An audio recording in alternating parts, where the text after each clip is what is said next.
All right, I'm recording. How are you guys doing today? Great. Good. Everything's so easy. As we just saw. Before anything, how are you managing during the pandemic right now, even where we are? I'm in New York. Everything's very intense here, so I've just been kind of at home thinking of new projects and sort of trying to do the creative work that I couldn't normally do because I'm busy working all the time. And having like a pause and just enjoying that moment. Yeah, that's been my last few months. Yeah. And what about for Yeah. you, Shangela? I know that we're getting close to some normalcy, but so many queens have been impacted so severely by this. So what's your experience been, and what can fans do to help? You're still producing videos, Shannon. Well, You're still making. oh yeah. Yeah. Well, even though I'm accustomed to being on the go, this has been a moment when I've had to be in one spot. I've been here in Paris, Texas, at my grandmother's home for the last almost 4 months now. Almost 4 months, and this is the longest consecutive period that I've been home since I was in high school. Honestly, since I graduated. Wow. So, if there was ever a bright spot in a really tough pandemic, which obviously this is. For me personally, it's been being able to be here with my mom, my grandma, my family, my little nieces and nephew, and spending time with them. Other than that, though, yeah, I still have to understand that we have been impacted severely with regard to COVID-19 for the drag community. And so in seeing that, I was asking myself, like a lot of people online, what can I do to help? And I saw that, because people aren't making money, they're having a hard time buying food. So I decided to kick off a charity initiative to help fight hunger in the drag community. It's called Feed the Queens. You can get all the information over at feedthequeens.com. You can donate, fans, supporters, but also queens who are out of work. And that's queens, drag kings, and trans drag performers, any of the above, can all submit for the program as well over on feedthequeens.com. I teamed up with the Actors Fund to do that, and we have a goal of raising $100,000 to provide 1,000 or more performers with $100 food gift cards. That's Love that. fantastic. Amazing. That's fantastic, and I'll make sure that that's in the piece, and I'm so excited to hear that. So in We're Here, you and Bob and Eureka descend on these small towns and make over some of the townspeople in them. How did you, Shangela, get involved in the project first? Well, the creators of the show, Johnny Ingram and Steve Warren, came to me with the project and said, look, we have this idea where we're going to have 3 amazing queens travel across America to specifically to small conservative spaces and connect with people, help them realize their best selves through the power of drag, and then produce a one-night only drag show while we're there. And that resonated with me huge in like a huge way because, I grew up in a small town. I'm back in a small town right now, and I know the importance of having visibility around you and representation and seeing that out loud and proud example. And I wish I would have had that when I was growing up in my small town, but even though I didn't, I'm able to help now bring it to others, which is nice. That's fantastic. I also grew up in a very small town that was extremely homophobic and everything. And just a few years ago, the high school started putting on a yearly drag show for young performers, and it's wild. I got to judge Yes. the first year, and it was the greatest like full circle moment. It was incredible. Oh, you came back as a celebrity judge. You were the I celebrity. did. I did. It was quite something. So I totally I get that returning to your roots kind of moment. Diego, I'm really curious about the creation of the costumes, both for Shangela, but more for the participants in the towns. Did you have everything there that you brought, or were you able to utilize and source anything from the towns that you were in? What was unique about this project was we can try to plan, but we actually are getting to know these people in real time, and Shanja's developing the story and the performance based on what their story is going to be, what they want to present to people. So we're having, as a costume department, reacting to what's happening in real time, you know? So we can bring as much as we want, but I think we oftentimes, many times, have to switch things up to make sure the costume supports the story. Yeah. So also with resources, these towns don't have, there's a Joann Fabrics and a Walmart, uh, you know, with like a very small fabric section. It's all just like quilting materials is what they have there Yeah. usually. So we have to be very resourceful. But also, I think we have to go in situation being prepared to change anything as needed to be for the performance. Yeah. I mean, is there anything more resourceful than drag, especially early That's on? true. Yeah. I mean, you will pull anything and everything from anywhere you can find it. It's I mean, Eric, tradition. we have challenges. Okay, this is a great show, and I was so thankful to have Diego on my team. If you didn't know, Diego has worked with me for years. Diego designed the dress that I wore to the red carpet for the A Star Is Born premiere in London. Diego designed and created the lavender fabulous gown that I wore to the Oscars when I was the first drag queen to walk the red carpet at the Oscars. All those were Diego Montoya creations. So to have Diego now on this HBO project was a gift, honestly, to me and my team. But it came with challenges because Shanji, sometimes, you know, we have to, you know, exactly what Diego said. When we get to the towns, we're still developing the story, and we can come up with an idea, you know, back at home of what we want to do.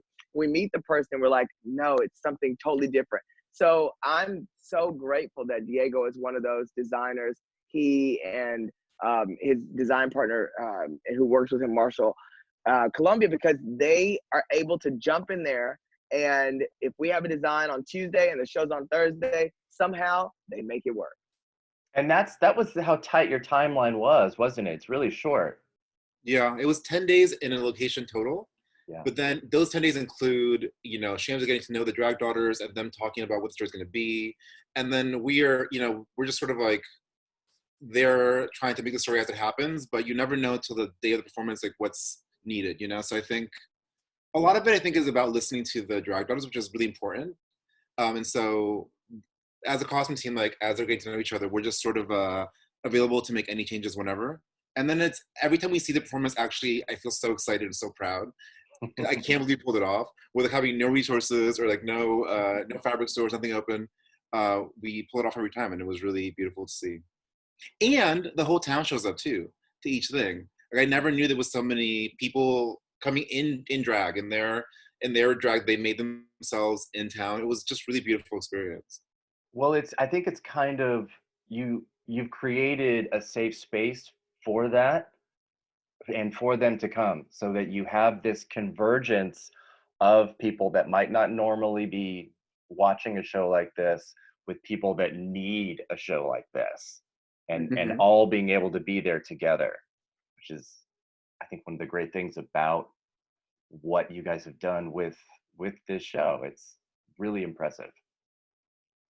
I wanted to ask though, where's the line between being a drag mom and a stage mom with the daughters, in getting them out of their comfort zones or understanding what their comfort zones are? Well, you know, I am a toddlers and tiaras veteran. Okay. I was Mhm, actually featured on the show with mhm. my godniece years ago, back in I think 2012. And so, anyone who's seen that one episode of me getting her ready for the gumdrops and lollipops pageant knows that Shanji has not changed, not a bit. I'm invested in my drag daughters. I think our team is invested in our drag children. We bring them on. Diego's over there creating these amazing creations for them. I'm putting together this production for the stage and wanting this vision to come to life, but we're also hearing what they want and helping join them on this journey. But I want them to look back at this and feel like I did that, not I just got up there and, you know, diddied around and did a little song. That's not drag, baby. Drag is you feeling it and giving that emotion, inspiring other people in the audience. I have to get them ready for that in 7 days.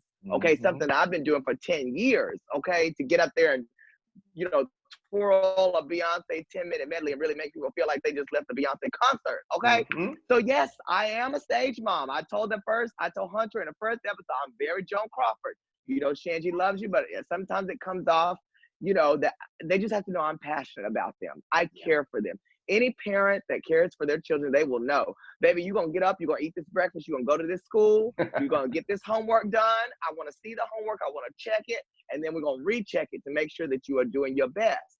That's the kind of parent that I am. Exactly. And Diego, how much time? I know Shangela would get an amount of time with her drag daughters. How much time did you have to be able to have some one-on-one to understand what their perspective was and what they needed? We came in, I think I would say it's a 10-day period that we're there. So we meet them maybe 3 days in after Shangela's gotten to know the drag daughter, and they have a conversation going. And then I think she, realizes what the story is there. And, they're sort of having this dialogue.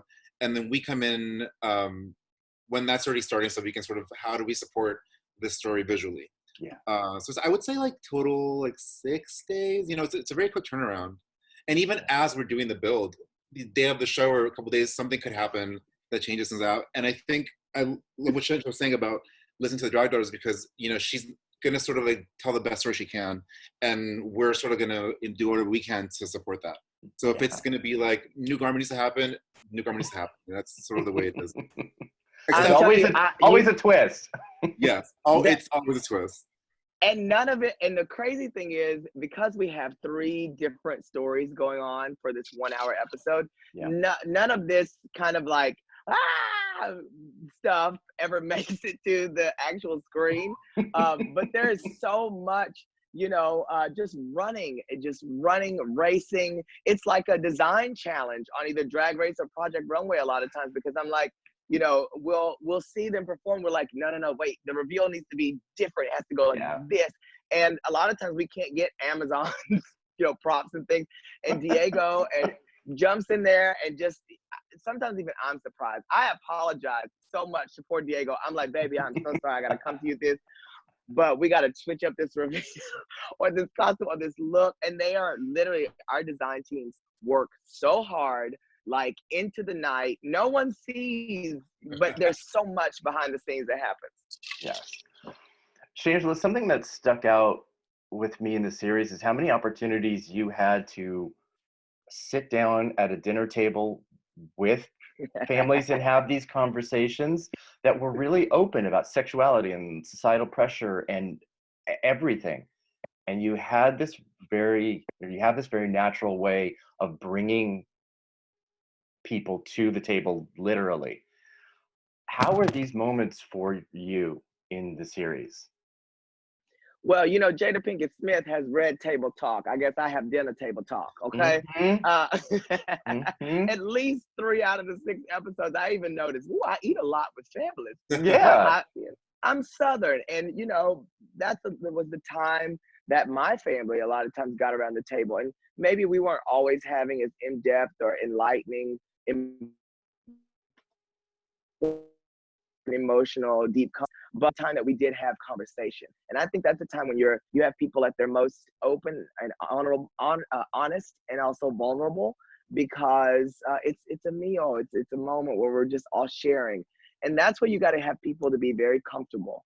I remember being at those tables and having those conversations and being just very grateful that they would invite me into their homes to sit with them, to break bread with them, and also to use that moment to really share, whether it was over pizza or in Brandon's town, they had abondigas, which I could not pronounce for I don't know how long. But remember that, Diego? Yeah. Diego was in the van laughing at me because I kept saying, abondigas. Yes, I love these, mama. Thank you for the abondigas. And she was like, abondigas. Oh my God. But it's really nice to sit with them and have these important conversations, because they need to be had. And a lot of times our drag children don't have, whether it's the courage, the confidence, they don't have the will, or they've just had these conversations so many times they have not gone anywhere because they haven't had a system of support at the table, that they're exhausted of having them. So I'm able to be there and reignite these important conversations and hopefully get some type of resolve. And I think sometimes too, people in small towns feel like drag queens are all either from the big city or like created in a lab somewhere. So to have somebody directly in front of them, and you and Eureka and Bob are all from small towns. You're not, from Los Angeles and San Francisco. You're small town people. And I feel like that lends itself to maybe some ease in conversation a little bit. Well, and it also gives us our validity in being in these spaces, in these moments right now. I think our drag children relate to us very well because whether it's we sound like them, we have similar experiences, we walk their walk. It's not like we're Yeah. coming in and giving them, makeovers and advice. That's not what we're doing. We're coming in, we're connecting with them, building a real and honest relationship, and then trying to go on this journey of growth. Yeah, absolutely. Diego, what was the most challenging moment of the season for you? Oh, wow. I feel like every episode has on this too. Um, I feel like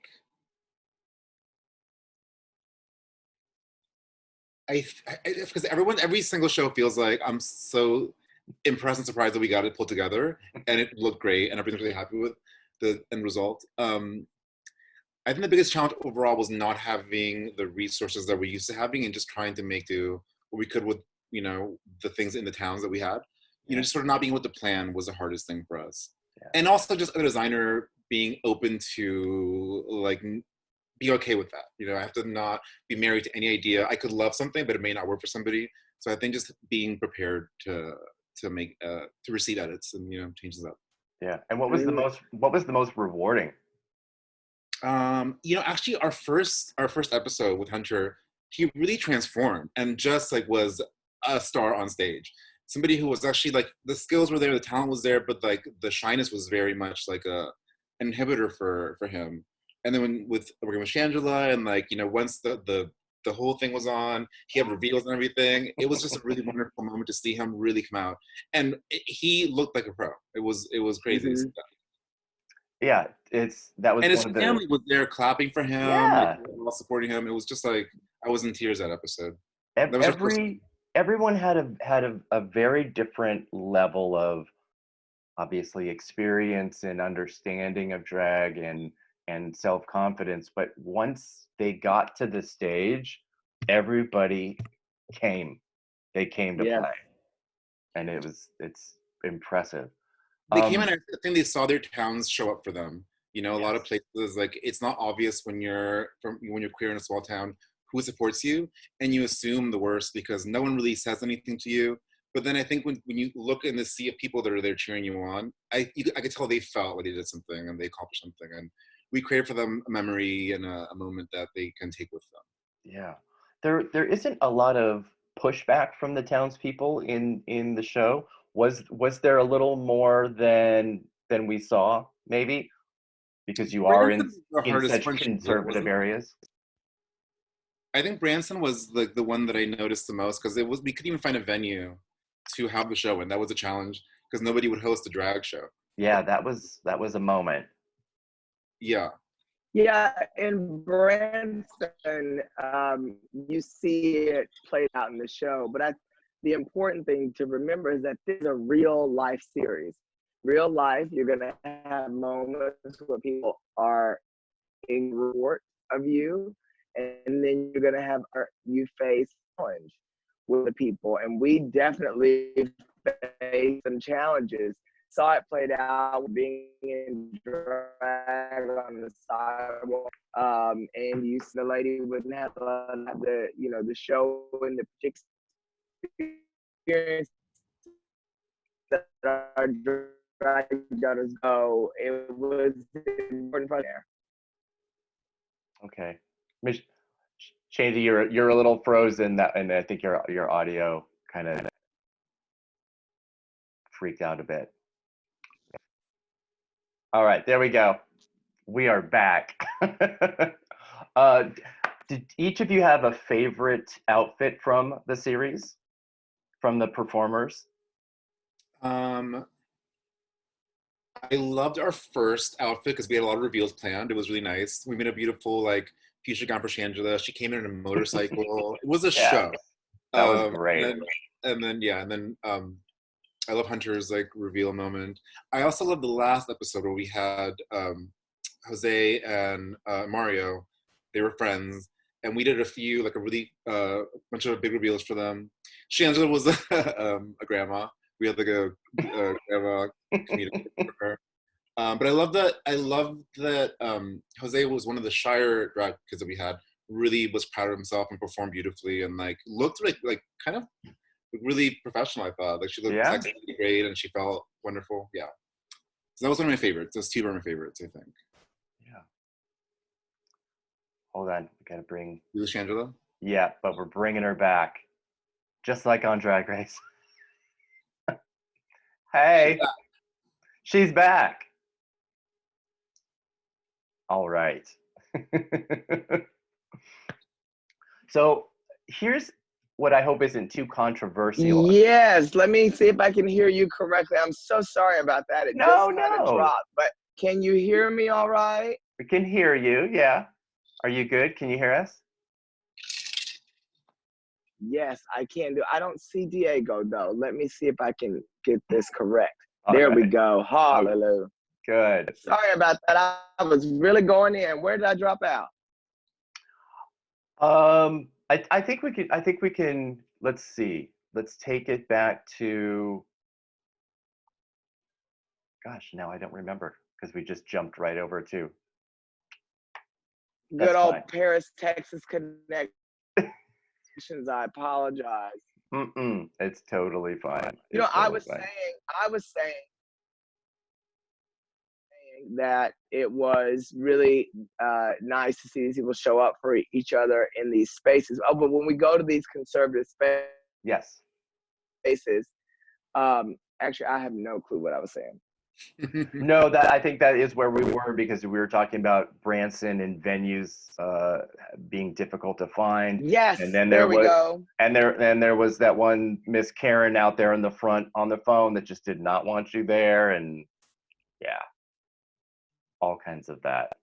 Well, this is a real life series, and these are the paths that our drag children and people in these spaces walk in every day. So I think those moments didn't really scare us as much as they inspired us to remember why we were there and why we had to walk even taller. Yeah. So I have a question that I hope isn't too controversial, but do you think that there is maybe or possibly an oversaturation of drag in the mainstream, or is it that visibility that's needed right now? Yeah, I don't think my answer is absolutely not. I don't think there's an oversaturation of drag Good. because for so long there was an undersaturation of drag. There was zero visibility and there was zero authentic and accurate portrayal of the drag community and the different layers, the different ethnicities, all the different types of drag that we celebrate so much within our community. People who are not as familiar with drag had no idea. You know, in the recent years of RuPaul's Drag Race, which I'm always so thankful for RuPaul's Drag Race and the platform it's given us, people thought when they saw Drag Race, that was it. Oh my God, we never knew drag existed. There is where it's been hiding. But drag has been involved in the LGBTQ community and as part of, you know, our progress and our work in the community, our activism for decades upon decades. And drag itself has existed for centuries. So it's so nice to see more different types of drag and more different accurate portrayals. That's why I love We're Here. We're Here is a drag show unlike any other show that you've ever seen, especially with a network like HBO. And in working with them and the production company, we've been able to produce something that I've not seen on television before ever. And I think it's making a big impact on people. I completely agree.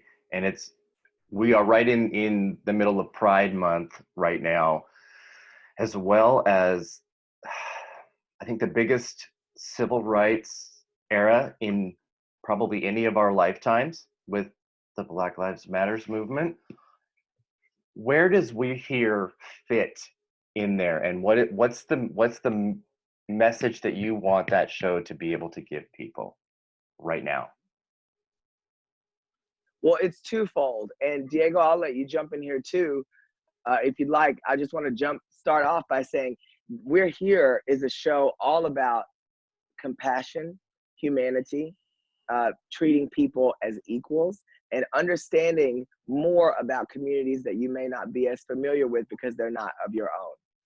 With the murder of George Floyd and Breonna Taylor and all of the great activism that has stemmed from that in recent weeks, that is exactly the type of message that we're here is all about, when we're spreading the fact that all people's lives have to matter. I love, posting and supporting Black Lives Matter and all Black Lives Matter and trans lives matter. And our show is exactly that. It's a window into so many different types of life, different walks of life than a lot of people are familiar with. But the more that we know about communities that we're less familiar with, hopefully the more empathy we can have for those communities, the more we will stand with them for justice and equality. And we want people to stand with us as the LGBTQ community, and we want to stand with other communities that have been oppressed or faced systematic discrimination.